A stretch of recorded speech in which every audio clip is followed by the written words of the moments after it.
欢迎回来。当地时间7月25号，中共中央政治局委员、中央外办主任王毅在南非约翰内斯堡出席第13次金砖国家安全事务高级代表会议。会议期间，王毅多次提及“全球南方”这一近期被西方热炒的概念，对其进行了准确定义，并就加强全球南方国家合作提出了4点主张。王毅强调，全球南方是新兴市场国家和发展中国家的集合体，体现了我们在国际舞台上的群体性崛起。全球南方国家面临抵制外部干预渗透、维护政治安全和政权安全的重要使命。我们要保持战略定力与自信，坚定不移走好自己的路，在涉及彼此核心利益和重大关切问题上相互支持，以实际行动回击一切挑拨金砖团结、抹黑金砖合作的杂音。要不断深化南南合作，引领全球南方团结自强，共同维护国家安全稳定，推动建设平等有序的多极世界。7月26号，外交部发言人毛宁在例行记者会上进一步介绍情况称，王毅就加强全球南方合作提出了4点主张：一是要消除冲突，共建和平；二是要重振活力，共促发展；三是要开放包容，共谋进步；四是要团结一致，共商合作。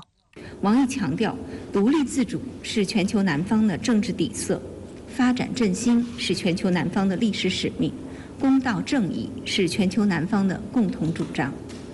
全球南方国家要携手努力，为世界和平担当，为共同发展尽责。中国是全球南方的当然成员，永远是发展中国家大家庭的一员。中方愿同广大新兴市场国家和发展中国家一道，推动落实全球发展倡议、全球安全倡议、全球文明倡议，共同构建人类命运共同体。近年来，全球南方概念不断升温。俄乌冲突爆发后，西方更是掀起了一轮争取全球南方国家的外交攻势。例如，慕尼黑安全会议设置南北合作专场讨论，强调西方要争取全球南方。日本主张G7加强与全球南方关系，并邀请发展中国家参加今年的广岛G7峰会。美国外交政策杂志认为，2023年全球政治最有意义的趋势之一，就是全球南方国家越来越有影响力。但是，国际上对全球南方概念范围、定性等至今没有统一界定。中国此前一直被认定为全球南方的一部分和重要一员，西方学界和主流媒体也将中国、印度、巴西等国家视为全球南方的天然领导者或重要成员。但当前也有国家没有将中国视为全球南方国家，特别是美国国会参众两院今年先后通过所谓的结束中国发展中国家地位法案，强行将中国定义为中高收入国家甚至发达国家。中国国际问题研究院发展中国家研究所所长王友明对深圳卫视表示，美西方对全球南方这一概念的炒作，本意是想把中国从发展中国家的队伍中踢出去，让广大发展中国家边缘化中国，借机搞集团化政治、阵营对抗，全方位打压中国。王毅外长在这次金砖安代会上，可以说为全球南方下了一个非常准确的定义。这就是说，全球南方它包括2大块，它的主体就是新兴国家和发展中国家这2大块的结合。它的目的呢，就是要纠偏，就是要把美西方故意歪曲全球南方的动机转移到正确的轨道和方向上来，要确保广大发展中国家这个大家庭的团结一致，不要被美西方这个带节奏，咱们不搞分化，要维护好咱们自己共同的利益。王毅还表示，经过10几年发展，金砖国家已成为新兴市场国家和发展中国家联合自强的重要平台。新形势下，我们要把握好金砖国家未来发展方向，进一步加强政治互信和战略协作，不断提供符合时代要求的国际公共产品，努力将开放包容、合作共赢的金砖精神转化为实际行动，擦亮金砖合作的金字招牌。那么金砖国家呢，都是全球南方国家的成员。今后金砖的扩员它的目标和方向都是面对全球南方国家的。因为金砖机制它就是新兴国家和发展中国家自己掌控的全球治理的平台，目的就是要实现全球治理或者国际体系它的再平衡。金砖机制应该说是全球南方在捍卫多边主义、支持联合国在国际事务中发挥重要的作用、反对强权和霸权政治的一个非常重要的代表。那相信呢，也会在新一轮的全球治理体系改革当中，代表全球南方国家发出更强的声音。2023年空军航空开放活动长春航空展26号上午隆重开幕，为期5天的活动重点展示空军建设发展成就。歼20、歼16、运油20、直20、无侦10等一批具有代表性的装备参展。空军81、红鹰、天之翼3支飞行表演队炫舞蓝天。这些亮丽的空军名片有怎样精彩绝伦的表演？13型45架飞机空中展示如何震撼全场？深圳卫视特派记者带您直击现场。这里是空军开放活动长春航空展的开幕式现场，天在高昂的小号声中，空军军乐团和现场的观众朋友们一起唱响蓝天，欢聚长春。在这里，大家可以近距离的去观赏一系列先进的航空设备和空中展示，相信大家可以真切的感受到人民空军的发展历程和建设成就。上午9时许，红鹰表演队8架飞机腾空而起，拉开飞行表演的帷幕。紧接着，歼教9、运油20、歼20、歼16等国产军用飞机先后进行了空中展示，一系列高难度飞行动作让观众纷纷赞叹飞行员的高超技术和战机的卓越性能。运油20首次在公众面前与歼204机组成护航编队低空通场，率先引爆全场。4架歼20紧紧拱卫在运油20周围，御风飞行，追猛空天，充分展现了中国力量、中国骄傲。当运油20释放出2根加油管，与2架歼20、2架歼16组成空中加油编队低空通场时，现场气氛瞬间达到高潮。我们运油20与歼16、歼20编队通场是我们日常训练中最常用的一种战斗编队战术之一，展示了我们这种最常用的战训加油常态。间隔和距离几乎没有，只是有微量的一个小的高度差，它基本上就是4机融为一体了。这需要空中长机和僚机之间一个非常默契的一个配合。小速度的情况下，可能然后对飞行员的来说呢，可能需要更精准的一个操作，要求你的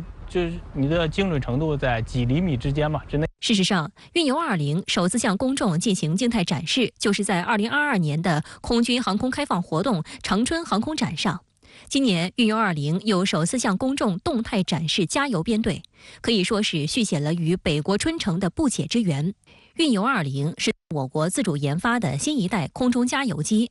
运油20载油量更大，飞行距离更远。跟油20在一起呢，最大的一个特点就是觉得加油速率非常快，给的油非常多，就是说我们飞行员在空中吃得很饱，就有力气去干活。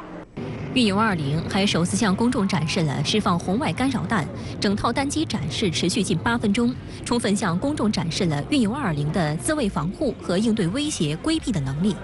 歼20威龙依旧是老百姓的心头号，也是飞行表演的重头戏。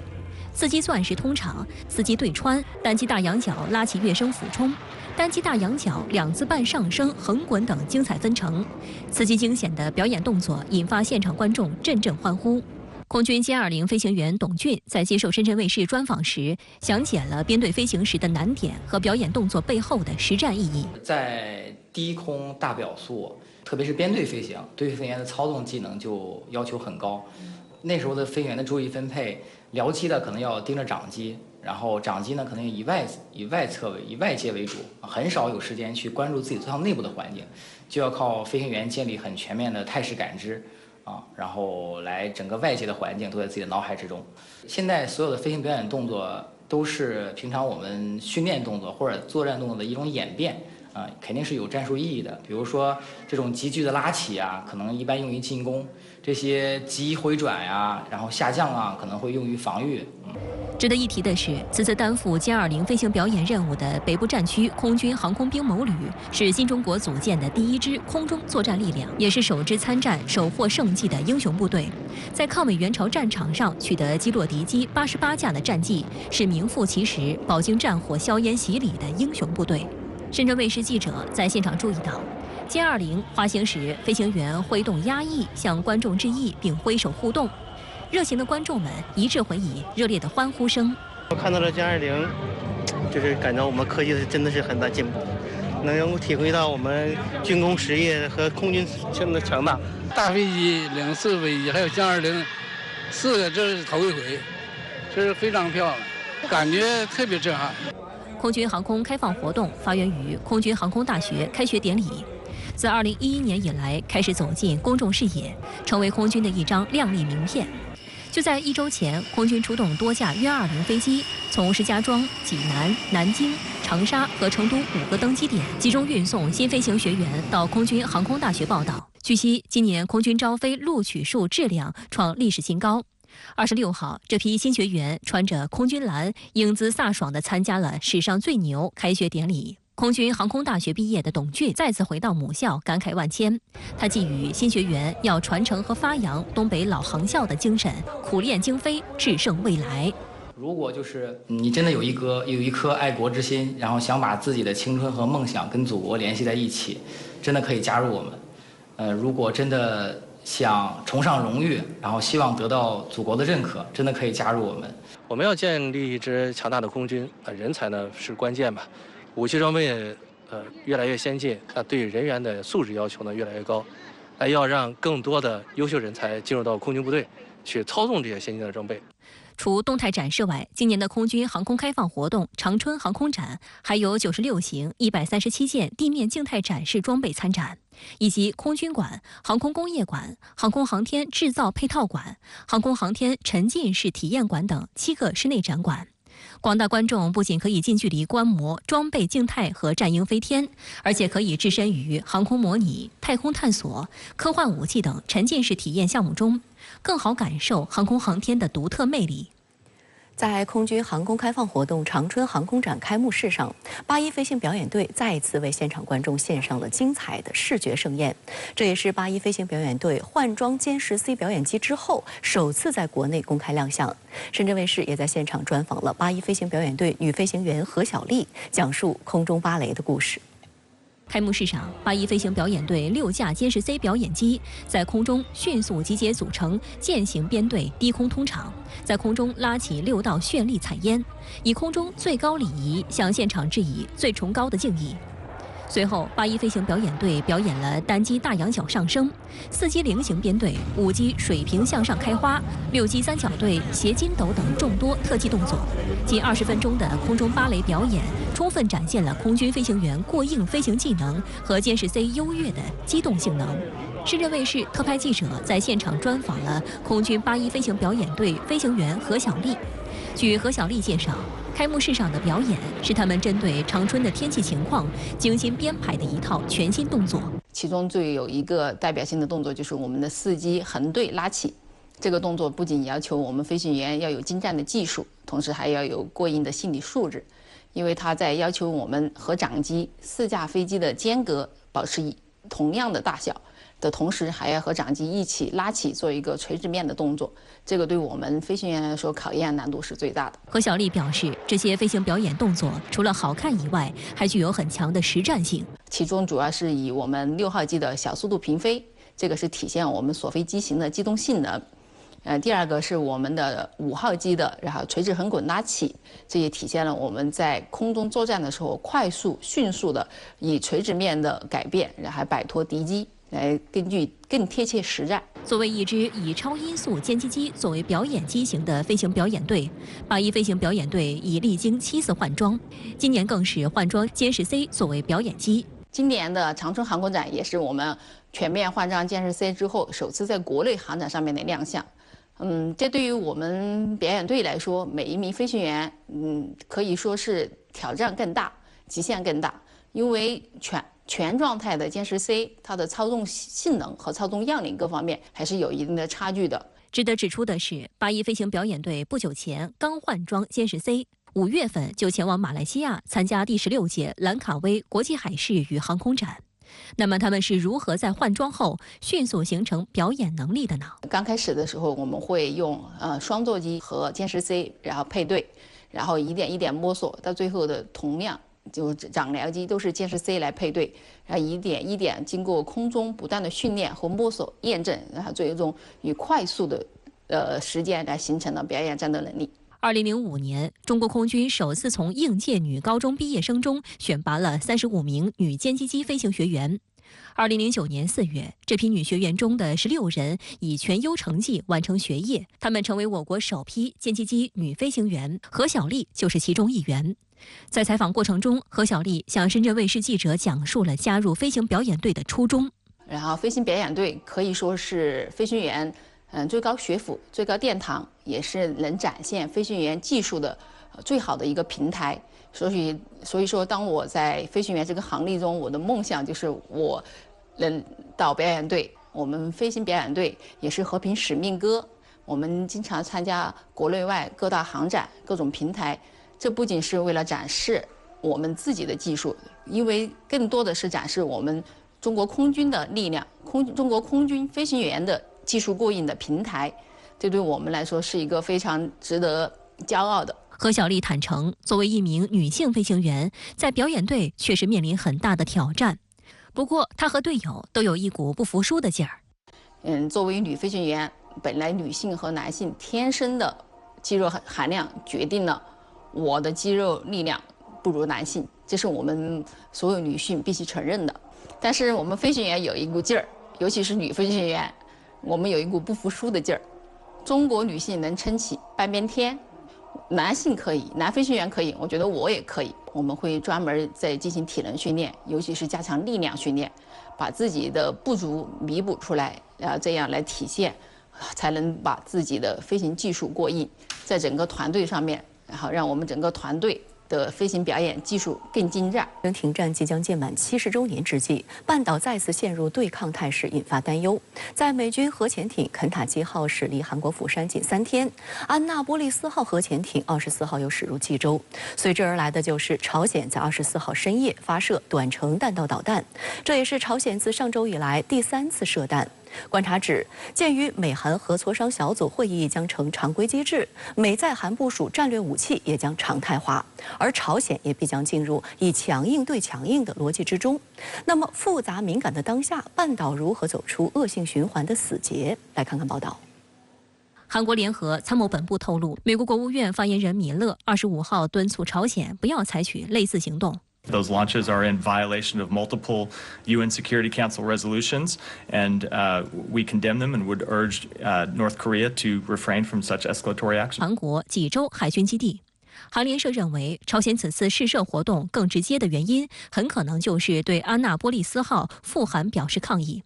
外界注意到，此番来韩的美海军安纳波利斯号配备的是常规武器，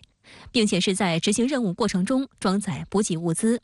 但有分析指出，安纳波利斯号虽不属战略资产，也不搭载核武器，但仍是美国核潜艇的主力。对美国战略资产在半岛认为，朝鲜对肯塔基号的到来做出试射弹道导弹和巡航导弹的反应，意在显示它具备打击和反制能力。我们看到美国的核潜艇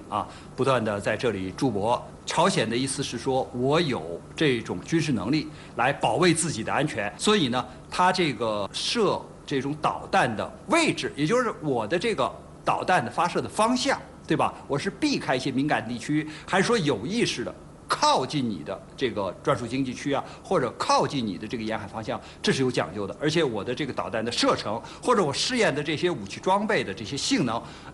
是有变化的。那它射程越远，打击威力越大，那说明它这个不满的程度越高，或者是说呢，它的这种能力就是我这种军事上的能力提高的越快越强。那这种呢，是对美国和韩国的一种就是这些军事行动或者是军事演习做出的一种就是反制或者是一种表达。在新一轮半岛对抗态势中，今年4月底，韩国总统尹锡悦的访美被视为重要节点。当时，尹锡悦与美国总统拜登发表华盛顿宣言及联合声明，同意升级美国对韩提供延伸威慑，加强在朝鲜半岛及周边地区部署美国战略资产。双方还同意建立核磋商小组机制，新增韩美军事训练和模拟演习。此后，美韩一连串配套行动紧锣密鼓地展开。针对美国接二连三地派核潜艇前往半岛，朝鲜国防相就警告称，美军的行动可能符合朝鲜对其使用核武器的理由。实际上，在美韩核磋商小组召开首次会议和肯塔基号战略核潜艇停靠半岛之前，当前纪念这个日子有什么重大的意义呢？抗美援朝战争是第2次世界大战后的一次最重要的国际多边综合性冲突，尽管是局部的，但是它所宣示的和平与正义的重大意义，不亚于2次大战的胜利。因为在2战之后，虽然和平人类战胜了法西斯势力，但是整个国际社会依然没有改变帝国主义时代的基本特征，依然形成了以霸权为特征的东西方冷战格局。而朝鲜战争之后呢，在美苏2大霸权之外，出现了要求世界公平正义、和平发展的第3支重要力量和诉求，这就是以中国为代表的、倡导的独立自主、相互尊重、平等互利、和平共处的新型国际板块，有效地阻止了所谓新世界大战爆发的风险，形成了制约美苏2霸的大三角国际新格局。这个变化至关重要，对于后来结束冷战、走向和平发展新时代具有巨大的铺垫和推动作用。同时呢，这场战争还改变了世界大国关系的格局，改变了国际社会力量与秩序的格局。这是人类发展史上一次意义怎样评估都不会过高的伟大胜利，特别是约束了美国霸权主义在亚洲乃至世界上的横行霸道。朝鲜战争和后来的越南战争都是对美国霸权的重大打击，就逼迫美国在政治、经济、军事千疮百孔、霸权争斗又走投无路的情况下，不得不调整自己的战略，转向中国等，重新打开恢复关系的大门。由此逐渐使得以2大霸权争夺为主题的冷战走向终结，使和平人类真正迎来了和平发展、合作共赢的新时代。我们注意到今天开幕的空军航空开放活动长春航空展现场，有嘉宾致辞时也提到，相关活动是对抗美援朝战争伟大胜利的纪念。那么在您看来，我们以多种形式来纪念这场战争，是具有怎样的深意呢？确实这场战争最开头是由于各种复杂的国际形势变动，使中国不得已被动卷入的一场保家卫国的战争。但是从70多年的历史来看，这场战争堪称是改变了中国的根本命运、国际形象和国民素质的关键一战，可以说是新中国的立国之战，是构建周边及外部环境的和平之战。中国自鸦片战争以来，国运低迷，战乱频仍，动荡不安。虽然在抗日战争中取得了伟大胜利，但当时并没有使中国真正的在国际上站起来。而抗美援朝战争胜利展现了中国这个文明古国的新面貌，展现了中国人民不畏强暴、敢于斗争、善于胜利的新国格，改变了中国延续100多年的低迷国运，走上了一个国运上升的全新轨道。中国的国际形象不再是过去那个积贫积弱不堪一击的东亚病夫，一举成为国际舞台上极为重要、举足轻重的政治军事大国。同时，中国国家的形象、军队的形象、人民的形象都发生了根本性的改变，中国人真正的站立了起来。这场战争使中国让世人刮目相看，赢得了世界各大国的尊重。中国今天已经成长为世界上最大的贸易大国，世界工厂、世界市场是世界经济增长的主要引擎。这和当年这场战争为中国奠定和平的外部发展环境与相互尊重的合作基础是密不可分的。那这场战争胜利已经过去70年了，但是今天朝鲜半岛地区仍然很不稳定。您是如何来看待今天和未来半岛局势的发展？是的，从73年前为了保家卫国参战，直到今天，中国一直在竭尽全力地推动半岛的和平稳定。前几年半岛局势由于主要大国和主要当事方的共同努力，出现了双暂停和走向战和机制转换的积极态势。但最近2年呢，半岛形势又出现了明显的负面的反复。美国不断地派遣核潜艇等在半岛地区游弋挑衅，朝鲜也不断地试射导弹，应对这种安全压力。但是我们也必须看到，由于当年朝鲜战争的结果，使得这个地区其实已经形成了一种斗而不破、有惊无险的基本的力量均衡格局。尽管还存在着很多冷战遗存以及热战甚至于殖民统治的一些残留问题也没有得到很好解决。但是走向和平发展合作是这个地区各国的共同愿望和利益所在。无论是域内5国及朝韩2个当事国和中国、俄罗斯、日本，还是域外的美国，都在这个地区的发展中拥有重大的利益。尽管大家还有分歧，还有很多问题没有解决，因为这个地区积蓄了从冷战、热战等一系列的历史矛盾，也积蓄着中美俄日等世界上最主要的政治大国、经济大国和军事大国。这就意味着稳定半岛局势不仅对于这个地区，而且对于整个世界的和平发展都具有重大的意义。实践证明中国越强大，中国所主张的半岛和平稳定的方针就越会得到更多的国家认同，各国之间的双边或多边互动就越正常越频繁，就会使得半岛的和平稳定越巩固，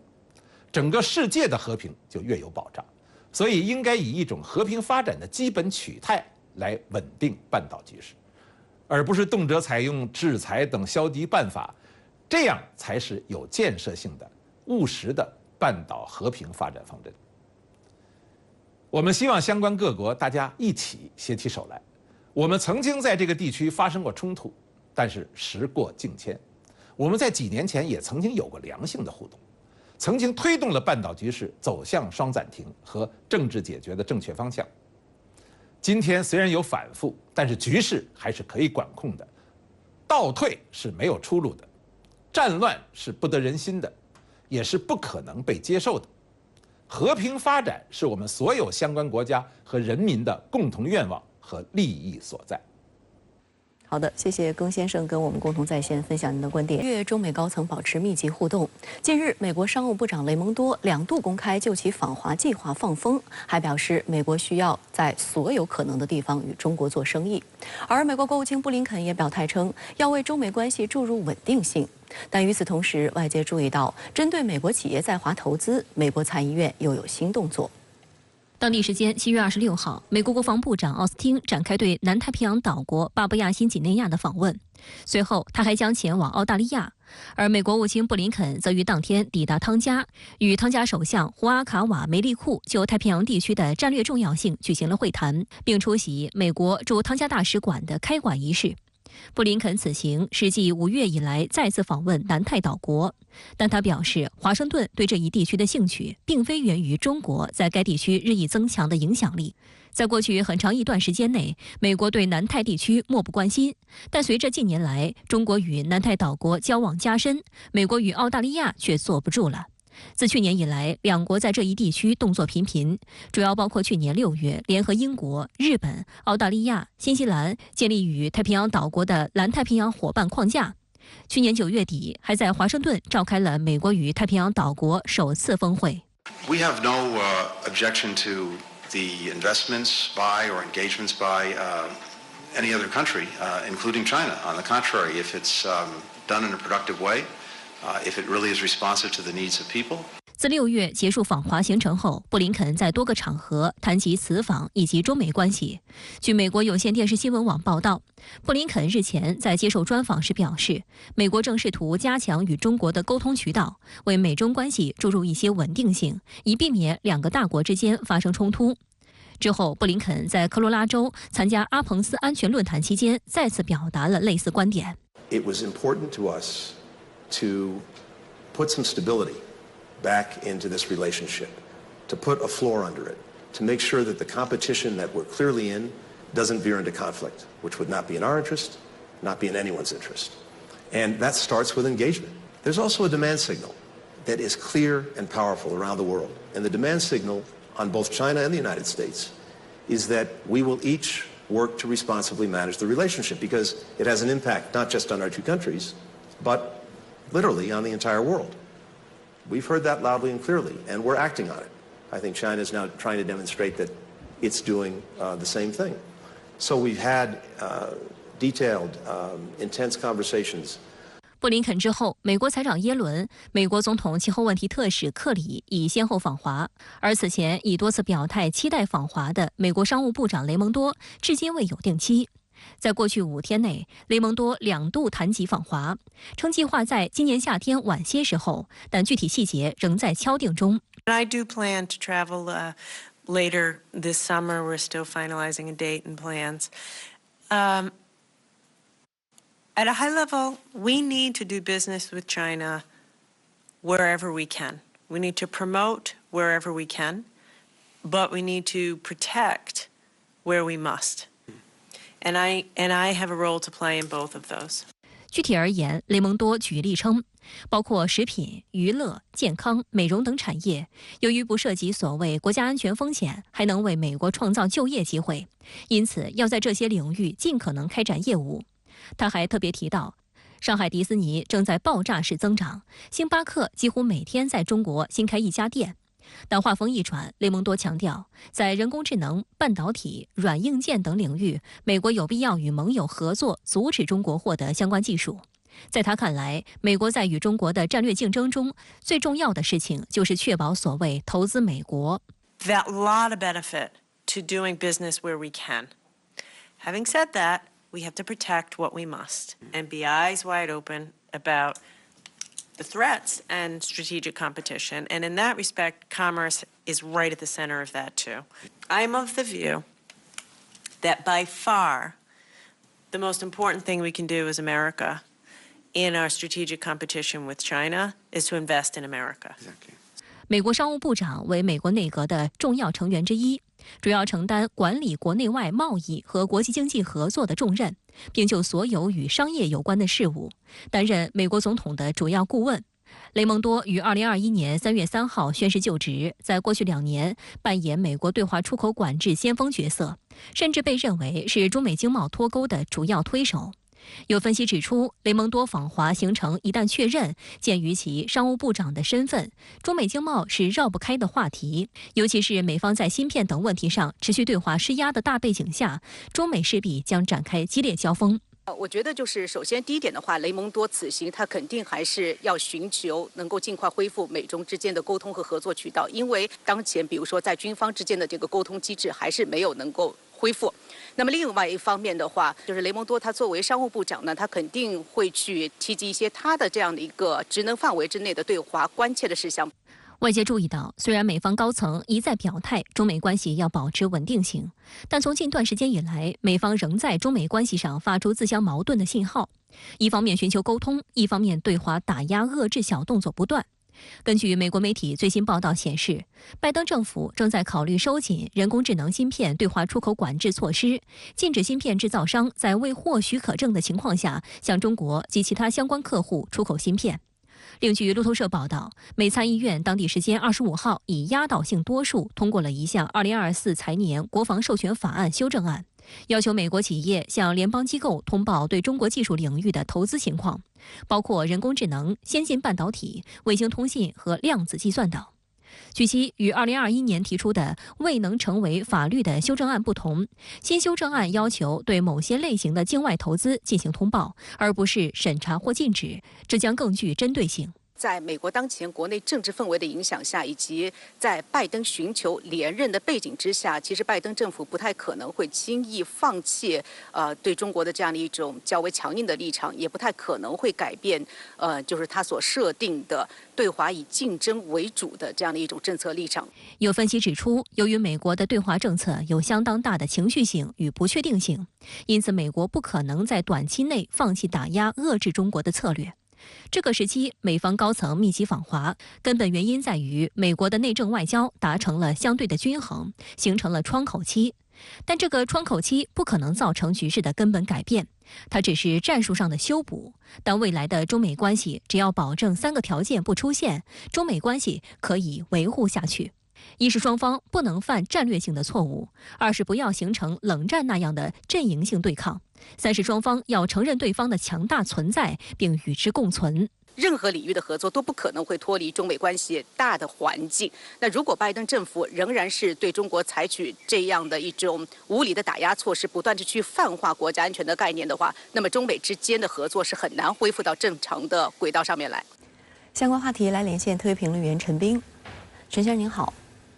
美国商务部长雷蒙多说，他将在今年夏季晚些时候访华。那您认为他能成行吗？来中国访问的目的是什么呢？梅西你好，一般而言啊，美国官员宣布到中国访问，基本上呢双方都商量差不多了，所以我认为啊，他的访华行程会成行的。目前呢在敲定访华的具体时间。况且雷蒙多访华这件事已经说了好几次了，他将成为继布林肯、耶伦、克里之后第4位访华的美国高官。那么按照他的说法呢，他到中国谈3件事：一呢是对华促销，向中国市场推销美国没有国家安全风险的产品，比如说咖啡啊、健康、美容产品、迪士尼等娱乐产品等等；二呢是保证美国先进技术不被中国获得，比如说半导体、人工智能、软件和硬件等，所谓事关美国国家安全的产品，也就是重申对华出口限令。3呢是通报美国技术创新投资，限制美国企业在半导体、人工智能、云计算等领域的对华投资。也就是说呢，他会进一步的向中国方面解释美国对华经济政策，中低端产品进口不设限，先进技术领域方面呢不松口。这呢是拜登政府逐渐明确的对华经贸政策。中低端产品继续贸易，表明了美国是不想脱钩断链，也没法断链；而在先进技术领域设限，则是要降风险。那么和中国能谈出点什么实质性的成果呢？看来呢也是比较难的。有可能取得进展的地方，也许呢是美国可以在中低端产品的进口上适当的降低关税，有利于减轻美国消费者负担和降低美国的通货膨胀率。当然呢，如果在关税方面有所调整，也算是没白走一趟。美国官员访问中国呢，往往是这个自说自话，然后呢什么也不做，我们呢也就不用抱太大的希望。中美双方近期有一些接触，但似乎也只停留在了各自表明立场，并没有太多实质性进展。那这样交往下去的后果会是什么呢？中美关系现在充满了不确定性和情绪化，两国间从政府到民间都有较大的对抗意识。但好在呢，这个还在对话，还在争吵，经贸关系呢还没有脱钩。所以说这个先进性沟通，哪怕是没有实质性进展，先把各自的诉求讲清楚了，也算不错。怕的呢是不相往来，连吵架的兴趣都没有，那呢就会陷入到这个新冷战。另外呢，我们也要看到，随着两国各自经济形势的变化和政治演变，这个中美加强对话这个趋势呢还是显现出来了。能吵架呢，就说明两国关系还有转换的余地，哪怕呢能稳定下来。去年这个美国对华以脱钩断链为主，但是今年呢转向去风险，这也算是有点进步。美国呢开始认识到自己的鲁莽了。那么继续谈可能还会有所进展，这个两国呢都得有这个耐心。美国对华政策呢正在逐步的成型，包括3个方面：一呢是在先进技术领域会持续打压中国，限制中国，用科技遏制中国发展的手段会经常的使用，也难以改变；二是在中阶段经贸领域，这个美国知道无法和中国脱钩断链，那么就灵活的互通往来；三呢是在战略上孤立中国，像曾经对待日本那样把中国经济打入滞胀，美国呢是做不到的，他们也知道这一点，那么呢就在争吵中共存。而中国对美政策呢也基本上确定了，一是美国休想来遏制中国的发展，包括在先进技术领域，中国将力争赶上和超越，会与其他国家合作创新；二是在日常的经贸、科技、文化交流中做到平等对等，尽可能双赢；三是中国一直在寻求自己的发展道路，并不排斥美国的持续领先，也无意取代美国的地位。和平共处、合作共赢是中国一贯的政策。所以中国特别强调美方不要拿国强必霸的模板来镜像中国，不要用西方传统大国走过的轨迹来误判中国。那么对比中美对彼此的主张，我们可以看出还是有对话的空间，有谈判的余地，也有可以改善的地方。两国关系还是在磕磕碰碰中小步的前进，努力的避免新冷战。好的，谢谢陈先生跟我们共同在线分享您的关海域举行海上联合巡航。消息强调，此次行动不针对第三方，与当前国际和地区局势无关。公开资料显示，执行此次海上联合巡航的中方舰艇编队，应与参与北部联合2023演习的编队为同一批兵力。7月23号，北部联合2023演习在日本海海域落下帷幕。参与演习的中方海上编队由导弹驱逐舰齐齐哈尔舰、贵阳舰、导弹护卫舰枣庄舰、日照舰以及综合补给舰太湖舰组成。演习期间，中俄双方海空兵力联合筹划、联合指挥、联合作战，先后进行了海空护航、威慑驱离、锚地防御等多个科目的实兵演练。北部联合2023演习是中俄共同维护海上战略通道安全的重大实战行动，又是两军深化海空一体联合作战的重要实践活动，对提高两国两军战略合作水平、维护东北亚地区稳定具有积极推动作用。据悉，此前第1次和第2次中俄海上联合巡航的任务编队，也都是在执行完前续任务后立即转入下一阶段任务。2021年10月，中俄海军首次组织海上联合巡航，是在海上联合2021演习结束后，中俄海军10艘舰艇及6架舰载直升机组成联合编队，从彼得大帝湾出发，横渡日本海，穿越京津海峡，经西太平洋南下，穿越大隅海峡进入东海。去年9月，俄罗斯组织的东方2022演习结束后，中俄组织了第2次海上联合巡航。当时，俄罗斯太平洋舰队与中国海军舰艇在太平洋海域再次完成联合巡航，巡航路线经过日本海、白令海等，总里程超过7000海里。分析指，从官方消息中提到巡航范围在太平洋西部和北部，可以判断，此次巡航路线可能也将途经日本海、太平洋，最远或可达白令海。觉得它既然公布的主要的巡航区域是太平洋的北部和西部，我个人认为有可能还是第1次的那个路径，但也不排除有一个新的路径，就是在太平洋的北部，比如靠近阿留申群岛啊，那是很靠近美国第3舰队的地盘啊，包括西太平洋地区，就是沿日本列岛的东部啊，这个联合的巡逻啊，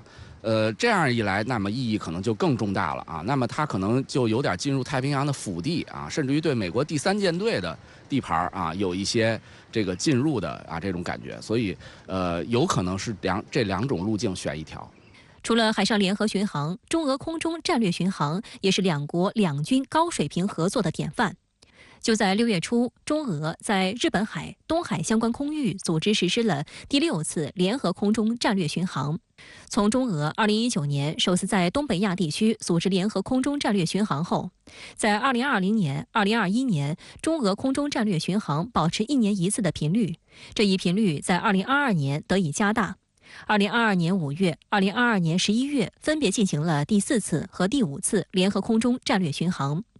值得注意的是，中俄第6次联合空中战略巡航把任务分为2个阶段进行，这是中俄联合空中战略巡航自2019年第1次行动以来的首次，也是一次新的突破和探索，体现出中俄两军的合作在不断深化，对维护东亚地区的和平稳定有相当大的意义。第一个显示了中俄两军的这种很深的互信啊，另外。这个除了是这个新时代战略协作伙伴关系的一个体现，也是体现出两国两军维护地区和平的这样一个目的啊。因为我们知道，在地区相关的国家，特别是美国啊，拉帮结派，